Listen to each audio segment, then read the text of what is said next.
Good evening.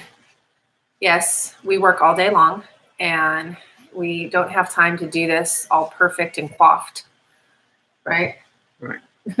During the day and get all our makeup done and our hair perfect. I mean, I look like I just got out of bed, but I did not. And my husband and I have been working around the house. We finally actually made time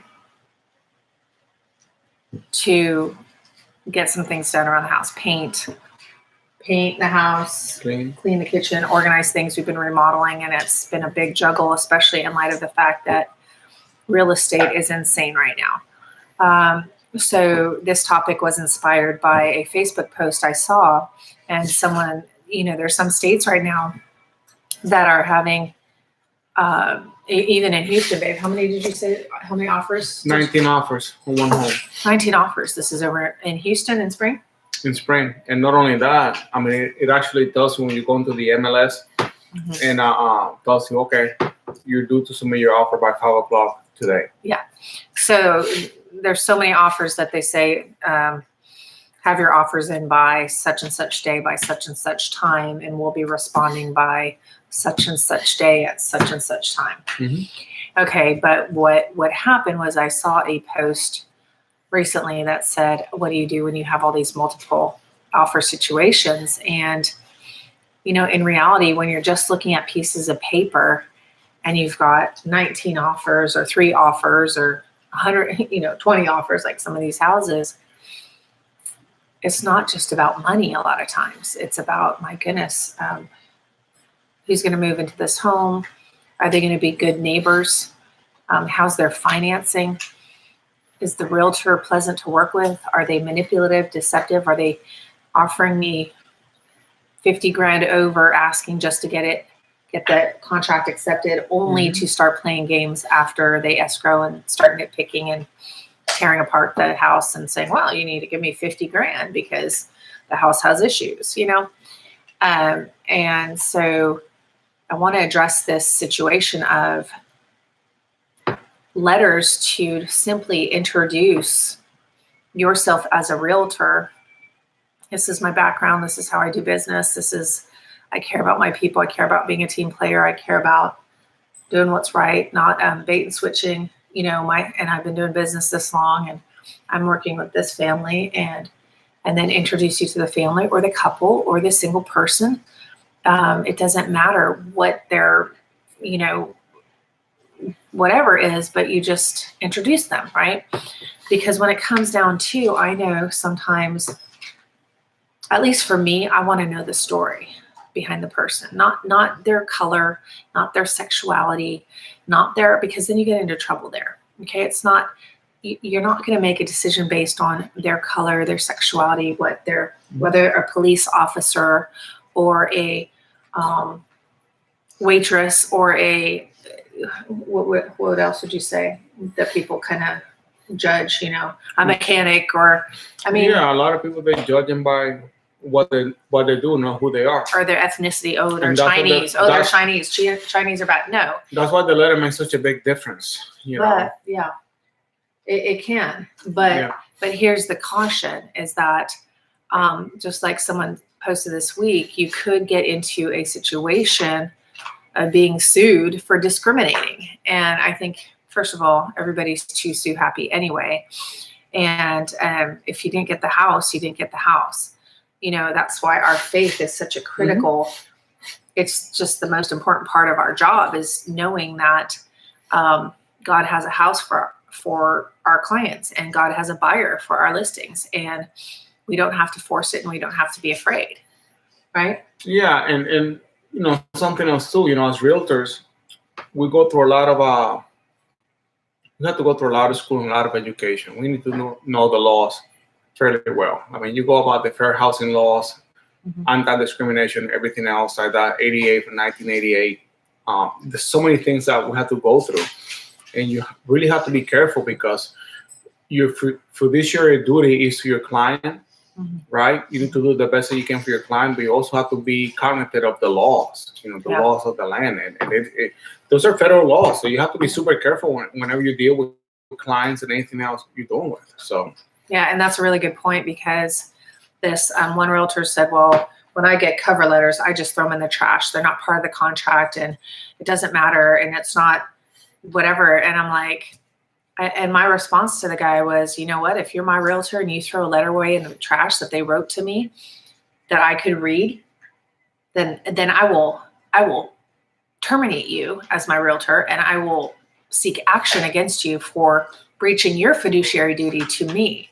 For presenting that letter to your client, because when we contact another realtor, we ask, can you please present this to your client so they can read it? Right. So if the realtor decides to take it upon himself, well, it's not part of the contract. I'm going to just throw it away. Not to do that after we have asked for them to do that, they're not doing the best interest to the client because they don't know what the client's going to do. Now, so, here's something that we discussed, right? Is that, and that's a good point, is that if you say to your client, hey, this person asked me to present to you a cover letter about who they are and this and that, or these buyers have presented letters and they're introducing themselves to you. Do you want to read the letter? And if they say no, then you just throw it away because maybe they don't want to be emotionally influenced and they just want to know what the numbers are and that's all they care about. But I know myself and many others, as a matter of fact, some people I just sold a home for, they want to know about who's going to live there because they have their granddaughters living next door. And so it's important to them that they have a decent family or something. They're not discriminating against this person or that person. They just said, you know, I want a family there. It doesn't matter what color, but it's your choice. I have grandbabies. Okay. But now here's the thing. If you discriminate because, their skin color or their whatever. I mean, Orlando was talking to someone this week that said they knew somebody that was trying to figure out ways that they couldn't rent property to police officers. And it was just so perplexing to us because we know that police officers protect those people. So it's like, I don't know how you prove discrimination, but my point is don't discriminate. Okay. People are people. If they're good people, love them, you know, care about them. But when you meet somebody, hey, we're working, this is our first home, or this is our retirement home, or we're about to have a family, or and you've got 20 offers and they're all decent, but you just feel like, you know what, this is the one I want to pick. This is because I have some information. Right? I'm not discriminating against a person or a group, right? Right, and that's the one that you pick. That's the one you bring to your clients. Because you feel a connection with them, right? It's not, and the sad thing is with this dirty D word of discrimination is if you don't choose somebody or you don't hire somebody or if you don't pick somebody and they happen to be a different color or a different race or a different this or that, automatically they're saying, oh, you're discriminating. Well, no, I'm not, you have the right, like if I have a connection with somebody and I become friends with them and I'm not friends with the other person, then I'm discriminating against that other person technically. Yeah. Okay. Yeah. I think for me, when I see somebody and I hear about somebody and I pray, whether you pray or not, I just get greater peace, And so the thing is, don't be afraid to submit a cover letter and ask it to be presented. You don't tell about their sexuality or the color of their skin, but you can just introduce yourself, introduce your client, let them know what kind of financing they're getting. Let them explain to them that your lender is experienced and they have a great underwriting process and their loans are closing on time or early. Don't forget, this is a transaction. It's not like you're going to buy a car and get rid of it 3 years from now. This is a transaction going to be like the average homeowner is about 5 to 10 years, right? Or maybe if this is the last home, it's a lifetime. So it's critical that we do our job as realtors and you ask them, please present this letter to your client. Could you please do that? And then so we can, it's not always about the transaction. There's something more besides that. Relation and not only that. Feeling a connection. And if you're in the business of selling a house, you're in the wrong business. We're providing people homes to build memories with their families. That's our job. Investments. I mean, we sell to investors. Absolutely. And we have investors and we want to make sure they invest in good places and be good neighbors. So even if you have an investor, there's nothing wrong with that. They want to invest in areas and provide housing for people. That's fine. Bottom line is this: don't don't discriminate. Okay. I love the Lord. He says we're all one in Christ. There's no male or female, slave or free. We're all in Christ as one. There's no white or black or this or brown or pink or whatever. No, we're one. And so as a human race, let's say somebody was in a terrible fire and they were burned up, and you couldn't tell what color they were or what race they were, they would just be a human being, right? Or if you're blind, right? If you're blind and you don't have eyesight and you just talk to somebody, you're not going, oh, they're black or they're Chinese or they're this or that. They're human beings. They're right. So we have to, by God's grace, just get past all that nonsense and stop being so paranoid. God has a home for you. God has a buyer for your house when you have it listed. Don't worry. So anyway, discrimination is bad, but being discriminatory and wise and trying to base your decision off a relationship or where you feel connection or you feel like this is just a good fit for my neighborhood or my neighbors because I love them or whatever, and this is where I feel comfortable. There's nothing wrong with that, unless you're racist or discriminatory. But again, as a realtor, okay, as a realtor, your job is to do the best for your client if you're selling a home.